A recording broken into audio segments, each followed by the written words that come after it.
Hello everyone. My introduction has been given by Vishnu in a very good manner. I mean, there's nothing to add on to it. So without wasting any time, I'll be starting with the session. So today's first session is on making of sexual harassment of women at workplace, prevention, prohibition, and redressal Act 2013. So, the situation at workplace for women has been terrible since so many years back. It's not something which came up in 2013 and we all together thought that, there's a need of an act and we need to bring an act. It started way back in 1980s. Women all around the world were facing instances of sexual harassment. Calling for a strong law to curb these acts was the main voice. The elimination of gender-based discrimination has been one of the fundamentals of the Constitution of India. If you look at Article 14, 15, 21, even the preamble of the Constitution states that we need to establish equality. The principle of gender equality has been beautifully enshrined within our Indian constitutions, but then again we were at a stage where we wanted a specific law dealing with protection of women at workplace. Now, the coming of the act was because of the landmark judgment of Vishakha versus State of Rajasthan, where I'll be dealing it in detail. We actually got insight of what is exactly sexual harassment, the definition of sexual harassment through this case, and then followed by the guidelines and the mechanism which we should follow, and then coming of the act and rules after that. Now, it took altogether 16 years after the Vishakha judgment that we got this act. It is very important for us to first understand that what is sexual harassment. So, if I talk about the definition of sexual harassment in a layman language, it is an uninvited and unwelcome verbal or physical behavior of a sexual nature, especially by a person in authority toward a subordinate. So, examples can be wherein a PhD scholar is receiving a message from the supervisor, which is of a sexual nature, and puts the research scholar in such an uncomfortable situation that can be the example of sexual harassment. Now, definition of sexual harassment, as I told you earlier, was defined for the first time because earlier in Indian laws, we had no provision with respect to the definition of sexual harassment. So sexual harassment was defined, and that too, you will get to know that this definition has been result of what has been stated in General Recommendation 19 of CEDAW. CEDAW is a convention of elimination of all forms of discrimination against women. Now, they define sexual harassment as unwelcome sexually determined behavior, which can be direct or indirect, physical contact and advances. A demand or request for sexual favors, sexually colored remarks, showing pornography, any other welcome physical or verbal or non-verbal conduct of sexual nature, any sexual acts carried out that are directly related to the victim's employment or work, conduct that can be humiliating for the women, any sexual conduct that affects the health and safety of the women. So if you look at the definition which has been given by the Supreme Court in Vishakha judgment, you see that we have taken the definition from CEDAW. Then finally, in IPC under section 354A, sexual harassment was defined. This was done after the amendment. And many other provisions were also added, 354B, A, dealing with voyeurism, stalking, and so on. So earlier we had only two provisions, 354 and 509 of IPC. But then after the amendment, we brought this section to the amendment. And again, you will find the definition to be it's same. Whatever has been stated in CEDAW and has been, stated in the Vishakha judgment. Now, coming of the act in 2013 specifically defined sexual harassment in section 2 clause N. Similarly, in the same manner that it can be, one or more unwelcome acts, directly or indirectly, through physical contact and advances, and so on. I would not be repeating because I've already taken care of it. Now, this is the main point on which we are going to discuss in this session, that what led to the coming of the act. I mean, what were the situations? Who were the key players in making this act come actually at such a big platform in front of Supreme Court, and coming of the rules, defining it, doing amendment in IPC and all. Now, in 1980s, there were instances where a lot of women were facing problem at workplace at different levels. For example, in private hospitals, the nurses were facing problem, air hostesses by their colleagues or the passengers who were traveling. So there was a militant action that was taken by Forum Against Oppression of Women. They said that we are receiving a lot of complaints, and now we are going to take action, and we are going to put this in front of the government that this is not done, and we need to do something, and we need to have an act. So the ongoing protest and rallies continued. It was, the complaints were coming from nurses in public and private hospitals, through the ward boys and other hospital staff. There were instances where teachers were harassed by the colleagues, principals and management representatives, PhD students by their guides, and so forth. I mean, this was going on, but then there was a very lukewarm response which was received. No publicity in media as such was there, and they could not convey their message, and nothing was done. Then we had another action taken in Goa by Baloncho Saad, Women's Voice, also known as Women's Voice, where it was said, the chief minister was alleged of harassing his secretary. So again, through demonstration, rallies and other modes, a lot of women activists came together, and they said we need to do something, some action should be taken. And the only action which happened was that he resigned. But then again, talking about the law and bringing any change was not seen as such. Then finally, in 1990s, the most controversial brutal gang rape at workplace was seen. This case is also known as Bhavri Devi's case.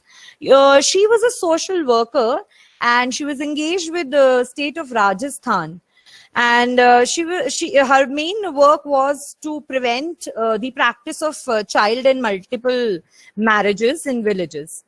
Now, during her course of work, she prevented, a child marriage of less than 1 year infant girl in the community. Now, by this act, there was a lot of resentment in the village, and the people who were involved, they conducted a heinous crime by brutally gang raping her in front of, her husband while they were working in the fields.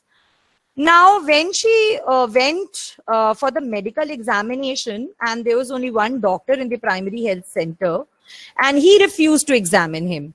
Then she went to a hospital in Jaipur, where the doctor only confirmed her age without making any reference to, the rape in his medical report.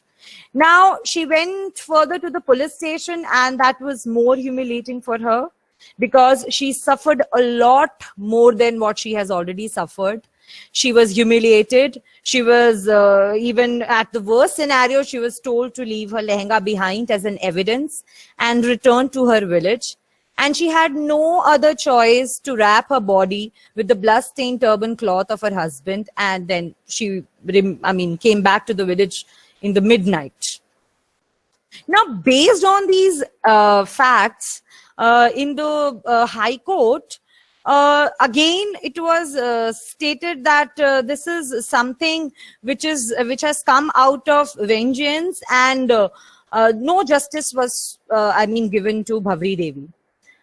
Now, what happens? NGO named Vishakha come across this incident, and they say that we are going to take some action. Now, we are going to file a public interest litigation in Supreme Court.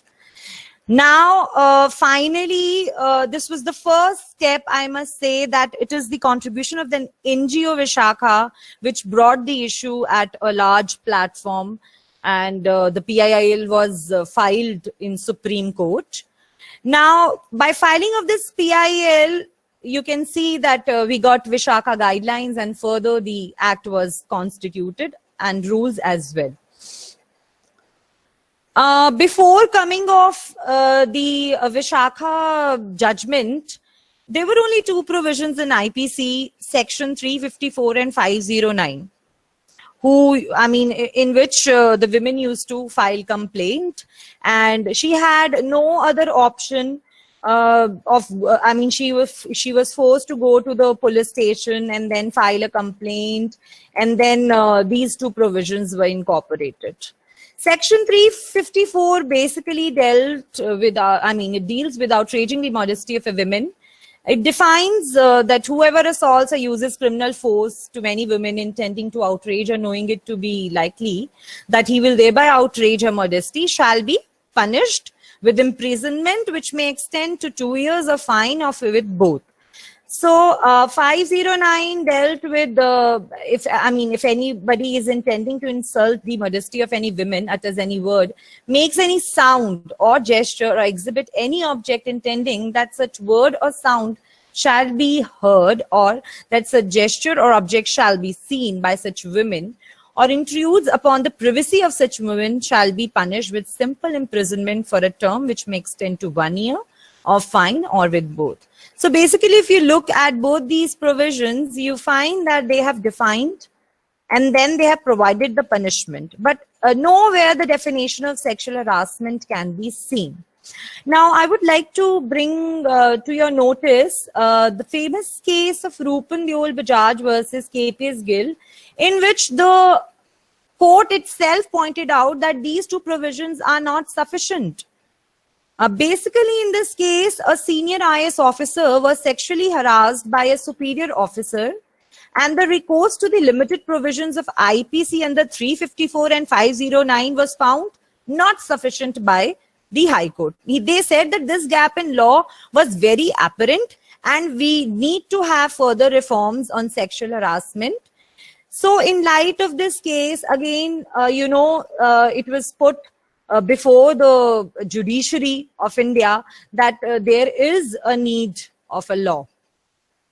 Now, you will be surprised to know that before coming of the act or this Vishakha case, India has signed as well as ratified 2 international treaties, one Convention on Elimination of All Forms of Discrimination Against Women, in which in General Recommendation 19, it is stated that the countries who are party to this convention have to look into the aspects of equality of women at workplace, and have to prohibit gender-specific violence and unwelcome sexually determined behavior.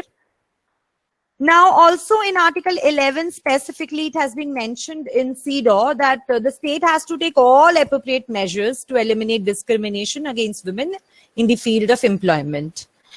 Article 24 also states that all necessary measures has to be taken by the states at national level, aiming only at one point to achieving full realization with respect to sexual harassment, prevention of sexual harassment at workplace.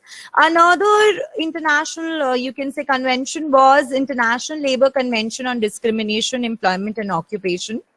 Now, India has also, ratified this, and it is under the obligation to prohibit and prevent any gender-based discrimination in workplace. So these 2 international conventions were already there before coming of the Act and the Vishakha judgment. Now, moving towards the case, the judgment which was given, I'm going to discuss. In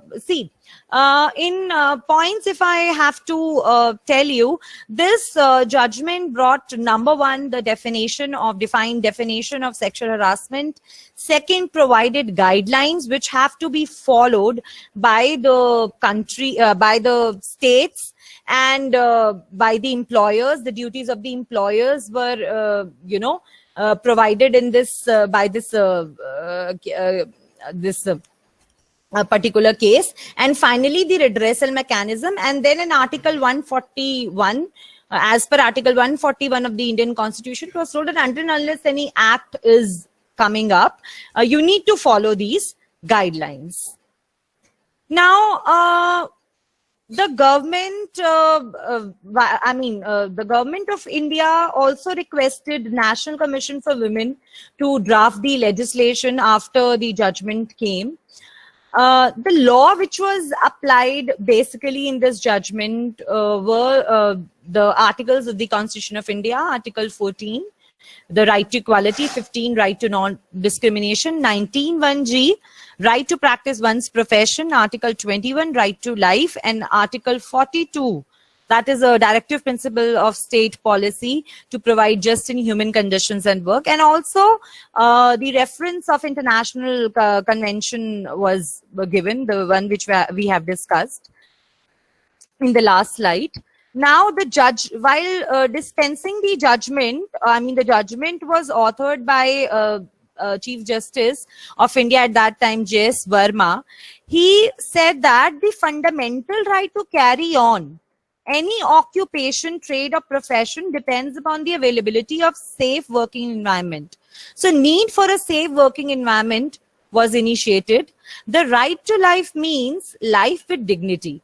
The primary responsibility for ensuring such safety and dignity through suitable legislation is the need of an hour, and creation of a mechanism for its enforcement belongs to the legislature and executive. So, J.S. Verma, Chief Justice J.S. Verma posed a strong point that we need to have an entire act. We need to, the court will be providing the guidelines, but then ultimately we need to have an act.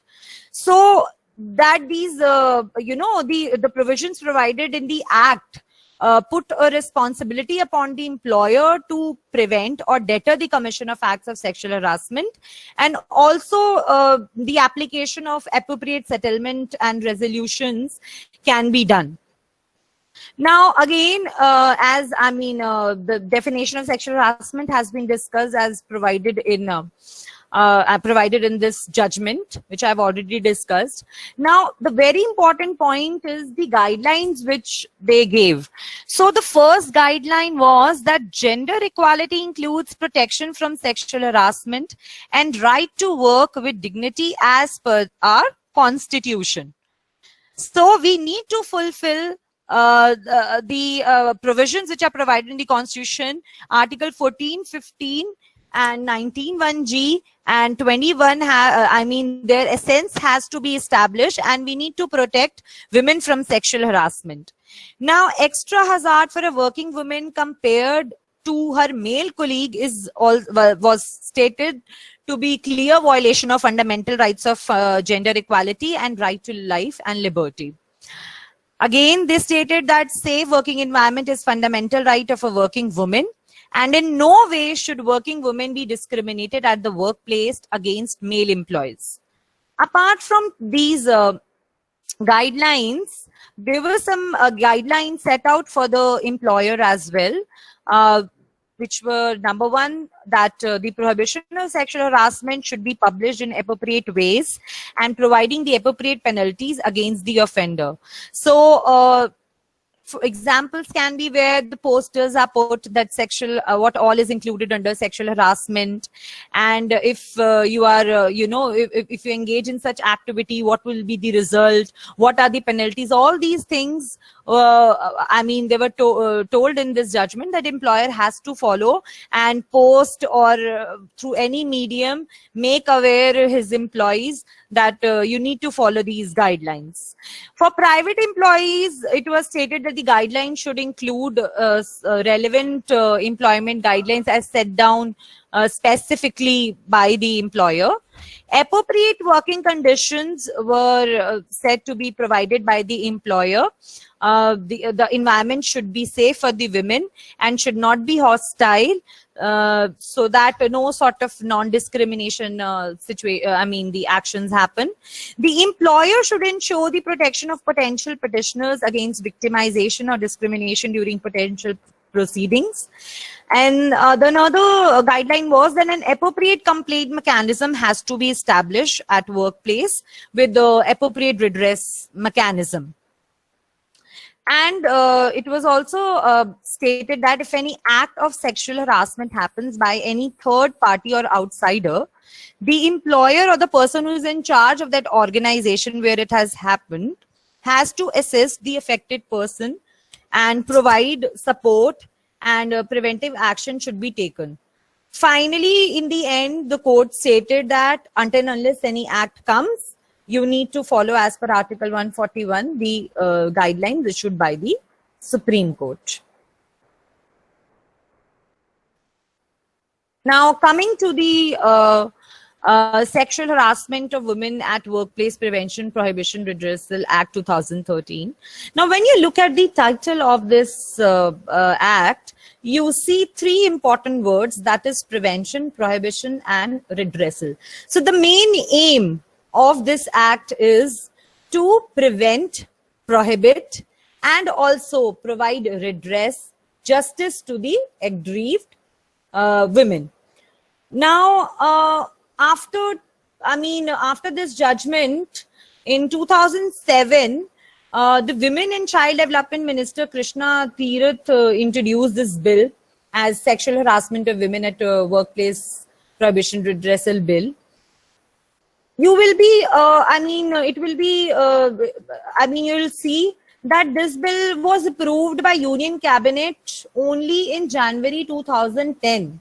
It was tabled in Lok Sabha in December 2010 and referred to the Parliamentary Standing Committee on Human Resource Development. Then the committee report was published on 30th November 2011. It was finally approved by Lok Sabha in September 2012 and then Rajya Sabha in February 2013. So if you see, this data clearly shows that there was a lot of... Good afternoon, ma'am. Bakshinder this side. Yeah, yes, Bakshinder. Ma'am, my question is, what will the ICC or LCC do if it arrives at a conclusion that the allegations against the respondent is malicious? So we have a provision of appeal in the Act. So you can proceed to the tribunal, or you can file a case in the court. The provision of appeal is there. Yeah. Thank you.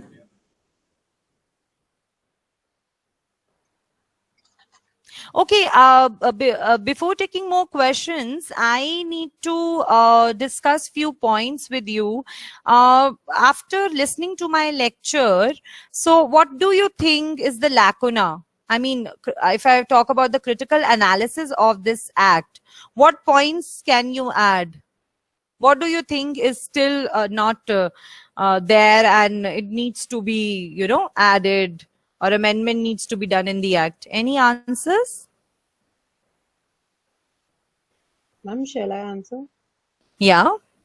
Ma'am, I think the act is only talking about the women. The harassment can take place with men also. So there must be some provisions for men also.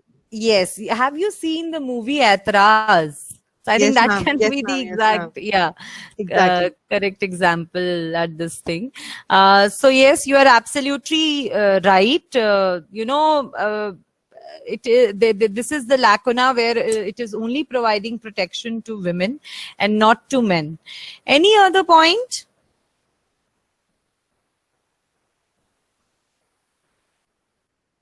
Hello? Hello. You all can ask your questions if anyone have any question. Yeah, Himanshi, there is no much fear in the society. Because still the women who are facing problems, they don't speak. They don't come up. They don't get support from their families. The institutions themselves, try to solve the problem by talking to her.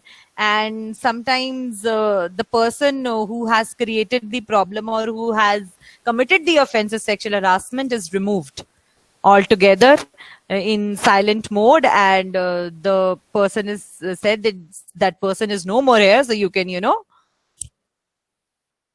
hello, yeah, I think we are getting a lot of queries here on the chat box. Just a minute. Ma'am, there's a question from Rashi Agarwal that can you please explain POSH Act also? Beta, what is POSH Act? Hello? Ma'am, can I ask? What is the, yeah, let me just finish. What is the full form of POSH Act? Rashi, have we received any answer from her?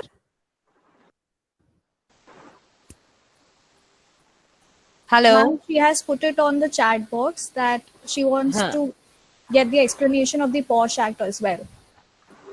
Beta, this act, which is termed as, which is the main, you can say, where is the, just a minute.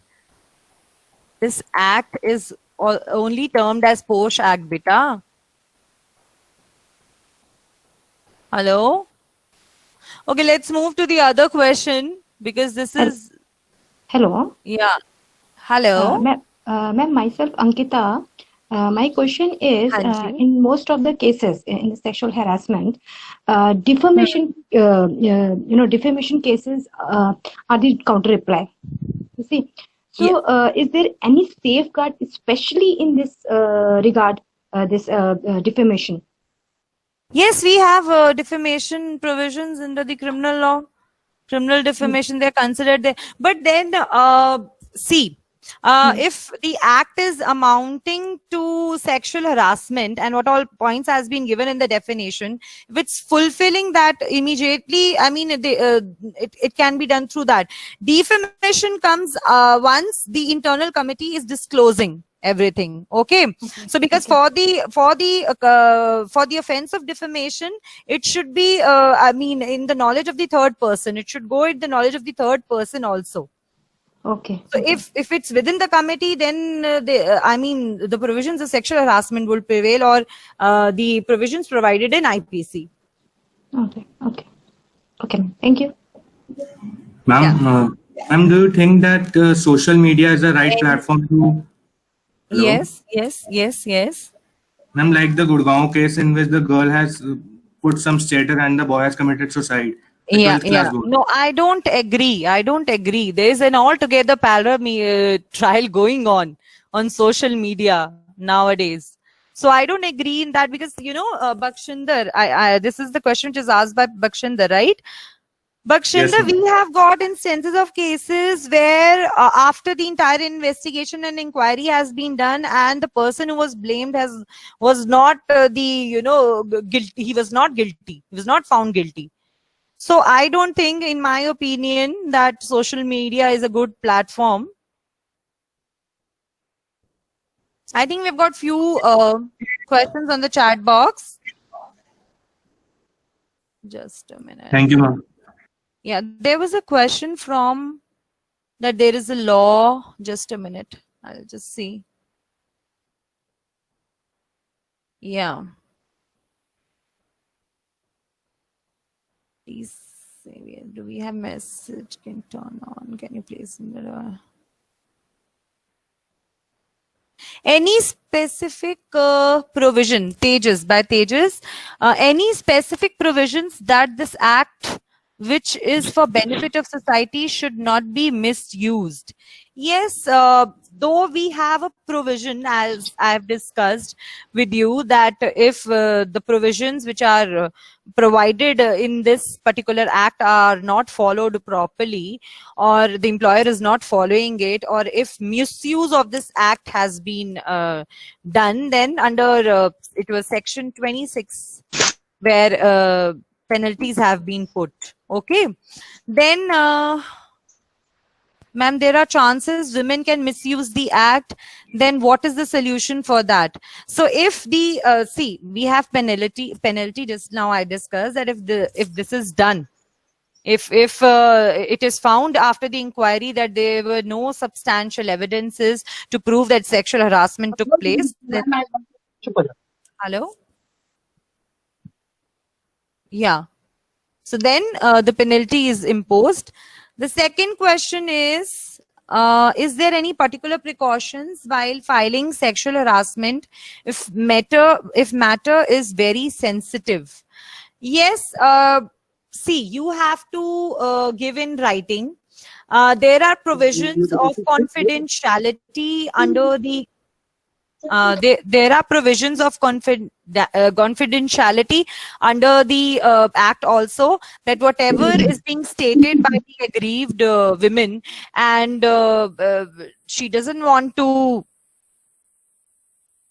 I mean, this obviously it has to be confidential, and the internal committee holds this position and is directed by this act not to disclose. So nowadays you also see that women have started writing articles directly to the Supreme Court and High Court, and they consider it as a writ petition. And if you want to first move towards that is the procedure, that first you should move towards the internal committee only, and if you don't get the justice, then only you should move to the courts. So then also the act says that you have to put everything in confidentiality and you cannot disclose.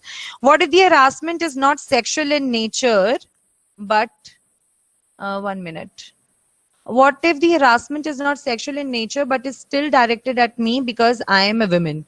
See, if you read Ojasvi, if you read the definition of sexual harassment provided in the act and in IPC also in 354A, it says that even if you feel that you are landed into a position where you are uncomfortable, and you don't feel comfortable there, and somehow it is humiliating you, or it is affecting the dignity of yours, then it can come under the sexual harassment. Now, Sonia Behra is saying, ma'am, in my opinion, the punishment of sexual harassment is not appropriate, as sexual harassment leaves a lifelong trauma for the women, and the harasser could get away by paying a small fine or imprisonment of short period. I absolutely agree with you. So in critical analysis, you can add this point also, that as per me also, the punishment of putting fine, or even if imprisonment is there for 2, maximum you can say 1 or 2 years, and that is not enough, because I agree with you, Sonia, that it leaves a very long lasting impact on the life of the women. So you tell me what all provisions can be added. You tell me what should be the penalty, or what can be done. Any see, we need to have this session as, you know, interactive. So I want some answers from your side also. So can you give some suggestions? Ma'am, there are 2 more queries from Kajal Thakur and Shuru Singh. Okay, just Shuru Singh. I'll just see. Yeah. Ekta, I've received Ekta. Ma'am, what if the complaint is against one of the member of committee and such person has huge powers to suppress other members? Then what right is left with the victim? See, I have in my session also I've told that even if the complaint is against the employer himself, or you say any member of the committee, you have the right to say that he is the one and I'm not comfortable in addressing my problem here, and I would like to proceed to local committee. So you can move to local committee as well. And then also, if you are not satisfied, then you can move to the courts. Now, if you are not comfortable in, then there is also provision where you can tell in writing, you can give to, allow your friend, co-worker, any member of National Commission of Women to address. Whether insult or body shame is covered in absence of sexual favors. Sir, if you talk about insult or body shaming, this is covered under sexual harassment. So, ma'am, there is query from Kajal Thakur. Because of this act, male person don't have proof against women. So, in that case, they got heinous punishment. So, how can we deal with it? So in that case, the inquiry has to be done strongly. And if there is no evidence, can I have a question? Because I can't see in my chat box. Ma'am, it is at 5:08 p.m. The question was sent on the chat box at 5:08 p.m. I'll just resend the message. Yeah, please resend. I'm taking the another query. Yeah. By Darshana Suresh. As mentioned by you, the history of this act hails from Bhavri Devi case, where she was raped in the fields. So taking into account concern, do women in rural areas have easy access to the committees? See, the establishment of committee is there also. But the sad part is most of the organizations there also have not established this committee. And because her case is the major reason, because whatever problem she faced was due to the harassment which she faced was due to during her course of employment, when she was preventing a child marriage of an infant small girl. So in rural areas, I must say that few rural areas have established the committee, but still there is lack of establishing a committee, and a proper functioning of committee is less. And in rural areas, there is a mindset where women don't speak, they don't come up. So very, less amount of, you can say, the complaints are coming up. Now, because of this act, male person don't have proof against women. So in that case, they get heinous punishment.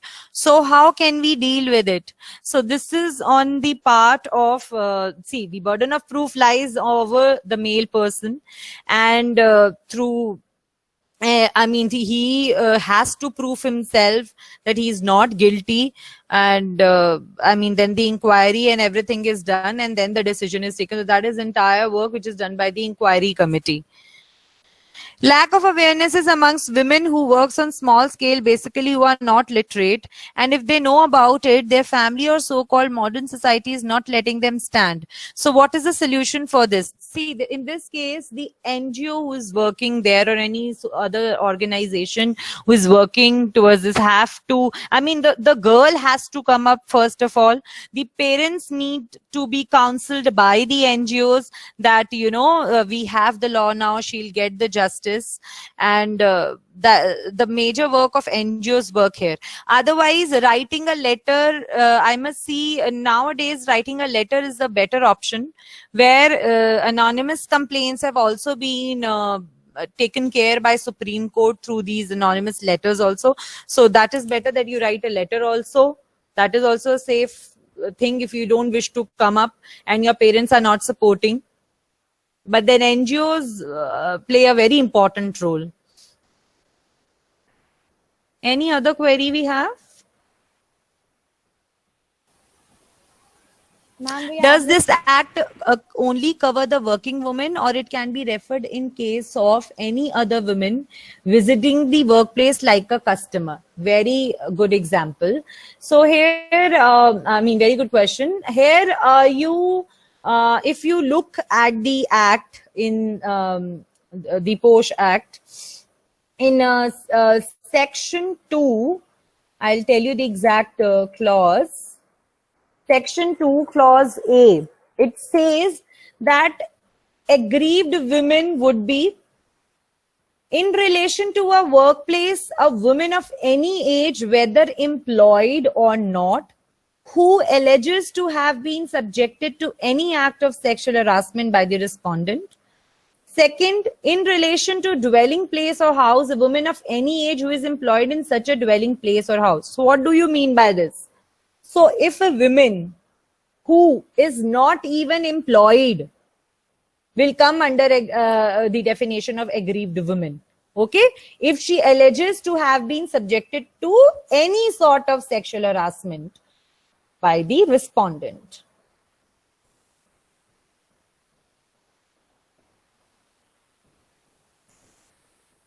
Usually things happen when no one is around. How to prove guilt of the accused, especially when the office is in favor of the accused due to his power.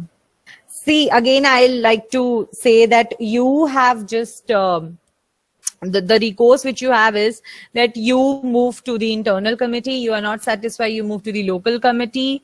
If you are not satisfied, you can directly proceed to the court. So we have then again from court to high court, from high court to Supreme Court. So we have the mechanism, redressal mechanism in such a way where you can appeal if you are not satisfied. If women has done the sexual harassment against men, then will the punishment is same for women too? No, sadly, we don't have any provision.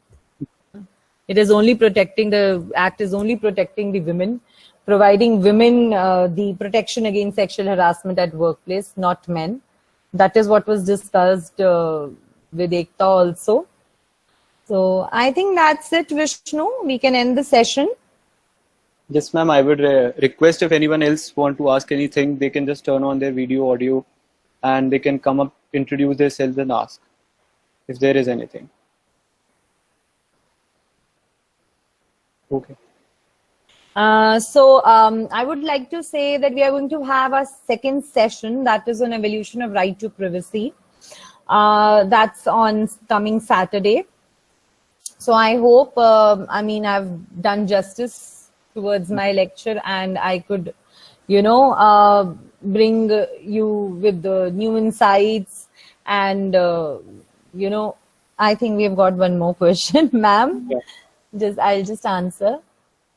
Ma'am, if the aggrieved woman is unable to make a complaint, can someone file on? Yes, Nasreen, I already discussed. Then she can, in writing, give the consent to her friend or any member of NCW, National Commission for Women, co-worker, legal hair, anybody. They can file the complaint on her behalf.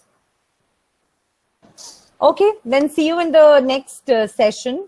I think I'll repeat again that I've been able to do justice and I've shared a good amount of knowledge with you. Thank you so much for joining. And it's Vishnu, it's up to you now. Yeah. So thank you everyone for attending this session. Hope you all had a great enriching experience with ma'am. Thank you for sharing your knowledge with all of us. And it was truly a great experience for me personally, but I will also ask all of you to please fill a feedback form. You will shortly receive a feedback form link in your chat box. So do fill it. And we'll also send a mail shortly.